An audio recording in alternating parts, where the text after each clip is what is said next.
So welcome back, this is me Arshi और इस video में हम बात करने वाले हैं 4 ऐसे ब्रूटल ट्रूथ्स के बारे में जो आपको बताया जाता है once you enrol to the colleges, but वो उसके काफ़ी ज़्यादा ऑपोजिट होते हैं.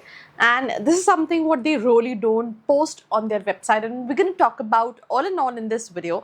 सो I will honestly ask you to share this video with all your friends out there so that they can also get to understand which is right.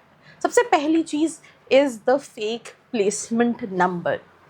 हर साल मैं कई सौ कॉलेजेस को देखती हूँ, मतलब इवन इस कैटेगरी में टीयर 1, टीयर 2, टीयर 3 हर कैटेगरी के कॉलेजेस हैं जिनके प्लेसमेंट्स में इन्फ्लेशन होता है.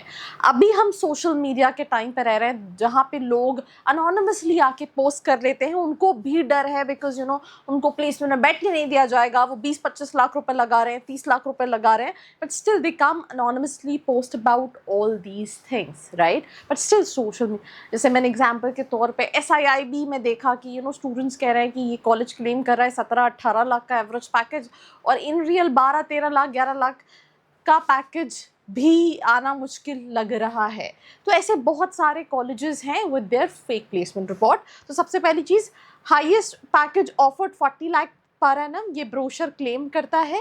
द एक्चुअल रियलिटी है मीडियन पैकेज हो सकता है 9.5 का हो. इवन एवरेज भी कई बार 12-13 लाख है, बट मीडियन हो सकता है 7 ही लाख का हो. और इवन एवरेज पैकेजेस में भी इन्फ्लेशन होते हैं. I will again give you small example. आप जैक्सन बैंगलोर उठा के देख लो, दे claiming to give an average package of around 12-13 lakh rupees, which is, I can bet on them. हम मतलब आई थिंक 1 करोड़ की शर्त लगा सकते हैं, इतना उनका एवरेज और मीडियन पैकेज है ही नहीं. आप IMI कोलकाता उठा लो, आप IMI भुवनेश्वर उठा लो, all these colleges the placements are quite inflated. So once you are looking for colleges, please make sure कि आप प्लेसमेंट्स को वेरीफाई करें and then only enrol to all those colleges. So that is the very first thing.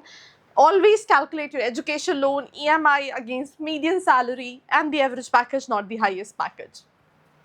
Right? Now, second thing, that is fake placement timing.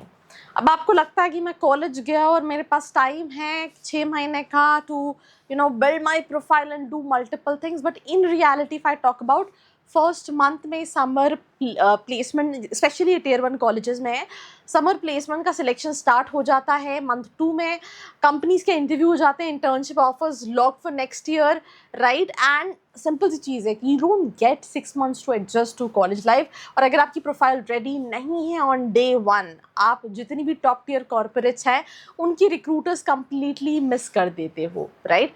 तो day 1 orientation और वहीं से placement clock start हो जाती है and day 30 place recruitment drive start हो जाती है.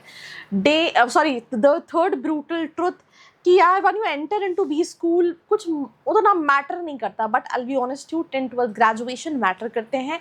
अ lot of recruiters ask for candidates कि ठीक है इवन मैंने टीयर 3 में भी देखा कुछ स्पेसिफिक कंपनीज या 70% मिनिमम 10th-12th ग्रेजुएशन में चाहिए. मेजॉरिटी ऑफ कंपनीज का 60+ का क्राइटेरिया तो रहता ही है.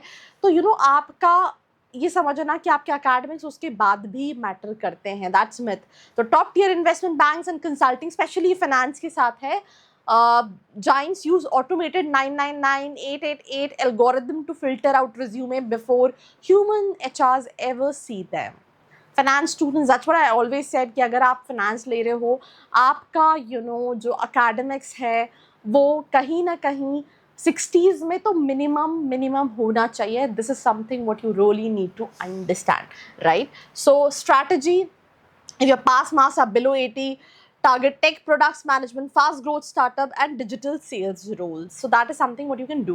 Fourth, location over tier. बहुत सारे students कुछ brands को देख के अगर हम tier 1 हटा दें, बट बाकी अगर हम tier में देखें तो वो brand लोकेशन को टीयर से ऊपर प्रेफरेंस देते हैं. बट मैं आपको ऑनेस्टली बताऊँ, टीयर 2 कॉलेज ना metro hub Mumbai, Bangalore, Delhi NCR, advantage CO drop in for guest lectures weekly, local life projects and even placements में भी easy रहता है. बट अगर आप tier 1 कॉलेज में हैं, पर नॉट tier 1, tier 2, मतलब अगर ऑब्वियसली एक्सट्रीमली नोन कॉलेज है तो कंपनी कहीं भी जाती है. पर अगर tier 2, tier 3 कैटेगरी में बात करें, एक आइसोलेटेड लोकेशन पे है, तो उस केस में अगर मैं ऑनेस्टली बात करूँ तो डिसएडवांटेज है, बिकॉज कंपनीज के लिए भी ट्रैवल करना, सारी चीज़ें करना काफ़ी ज़्यादा डिफ़िकल्ट कहीं ना कहीं हो जाता है. So that is something what you need to understand. So don't fall for the trap. अपनी प्रोफाइल अपने स्किल सेट के साथ सही ऑप्शंस को सिलेक्ट कीजिए. कोई हेल्प लगती है नीचे डिस्क्रिप्शन में प्रोफाइल एनालिसिस फॉर्म दिया है, फिल करके आप डिटेल्स ले सकते हैं. So this was me Arshi Khan signing off. मिलते हैं एक और एपिसोड के साथ. I hope you like this video. For more such videos, keep watching our channel. And do not forget to like, share and subscribe.